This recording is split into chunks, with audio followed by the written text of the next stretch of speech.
Hey guys, it's Tammy. Welcome back to my homestead. Today, I want to talk to you about how to homestead for less. In the last video, I told you I don't think you can homestead for free myself.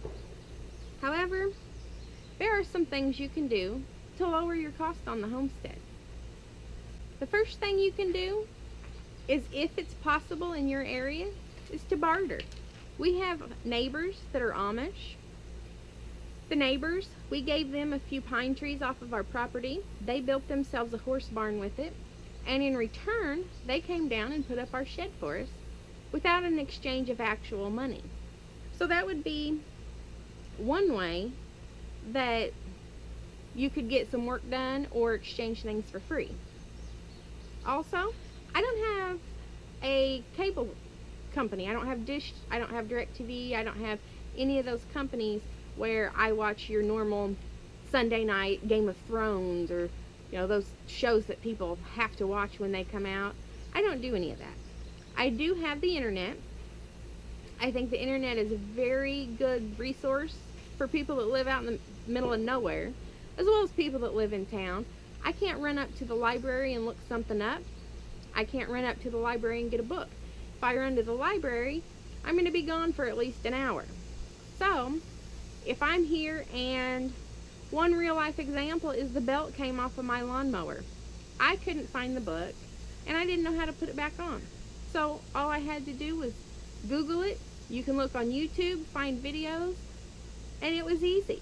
Now, if I wouldn't have been able to do that, I would have never been able to figure out the configuration of the belt on that lawnmower.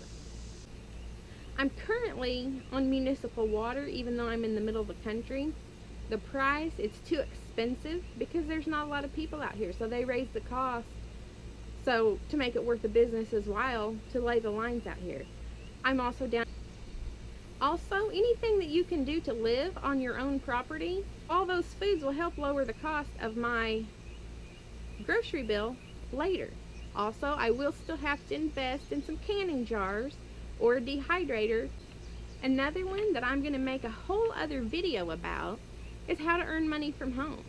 If you can do something on your homestead that will pay you enough money to run your homestead, that is what a lot of us would really like to do. Stay home, make enough money to pay the bills, and be at home with your livestock, with your family, doing what you want to do.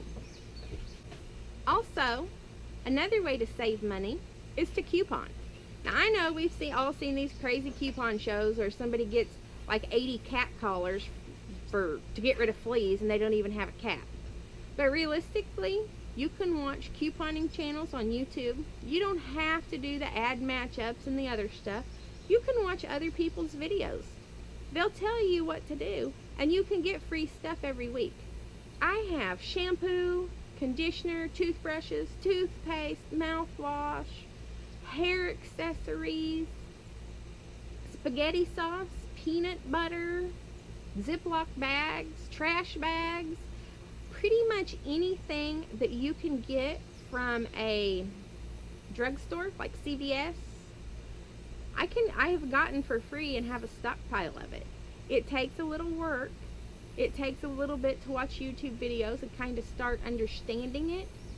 But once you kind of understand it, within 6 months you can have probably at least a 2 or 3 year supply of most stuff.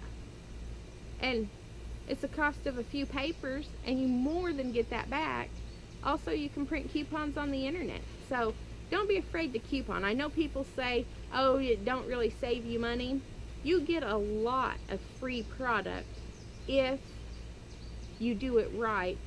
Find people on YouTube that know what they're doing. You can type in coupon haul and do it for this week, because the sales change every week, and I guarantee you'll find free stuff on there.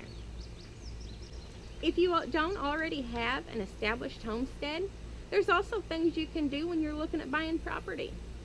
I already have property in the state of Illinois. We have high property taxes, high income taxes, high everything. It's a joke amongst political folks everywhere that we have more governors in prison than we do out of prison right now. However, if you're looking to buy property, look at your property taxes and your state income taxes. If those are low, then you're going to spend less money on your homestead taxes than I am.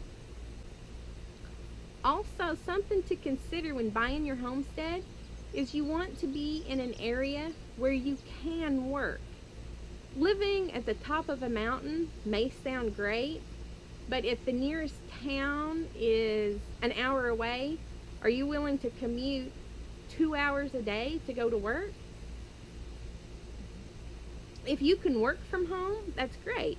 If you already have an income, if you have Social Security, if you just have money that you've invested, and you don't have to work, then you could probably live about anywhere. If you plan on putting a produce stand out in front of your front yard and selling tomatoes and watermelons and eggs, if you live halfway up the mountain and the only people that go by your house are the people that live further up the mountain than you probably don't have enough traffic on your road to run a produce stand at the end of your driveway. So, and again, some even more rural places, you might be further than an hour away from town. If you have to go to town to work, is that going to be a feasible drive if you're working 8 hours a day and have a 3 or 4 hour commute there and back? And also, possibly one of the most important things is finding the right partner for your homestead. If you're single or married, you need a partner that has the same mindset as you. You don't want to take someone who is living in the city, has no intention of ever moving, and goes to the department stores every week and spends their paycheck. You're not going to be able to move that person to the country. And if you do, they're not going to be happy. And if you move to town, when you're wanting to be in the country, you want some chickens, you want to take care of yourself, you want to save money and build a future, you're not going to be happy when you see someone spending out all this money every week on stuff that you don't feel like is needed. So it's not compatible. Make sure you get someone that has the same feelings on money that you do. I have watched some videos on Dave Ramsey and talked to a few people who have done his program. I'm not sponsored by him. He's big enough. He don't need little old me to tell you about him. But his videos are good videos to watch. And if you are going to start dating someone or considering moving someone in, or looking at a future with someone, you might watch a few of Dave Ramsey's videos and talk about it. Is your spouse or girlfriend or whatever capable of saving money, not spending money, doing the baby steps? Are they willing to pay stuff off? Or we need a new car, we need a new four-wheeler, I want a new boat, and it goes for men too. Men get four-wheelers, boats, they have expensive toys. So from both angles, you'll want to see, can we save money, can we pay our bills off, and what's going on there? So those are some of the ways I feel like you can homestead for less. Again, I don't think you can do it for free. We all need fuel, we all need parts to repair equipment that we have. We need equipment. But there are things we can do to minimize our costs, and that's what we need to be focusing on. Make sure and subscribe so you don't miss a video, and we'll talk to you next time.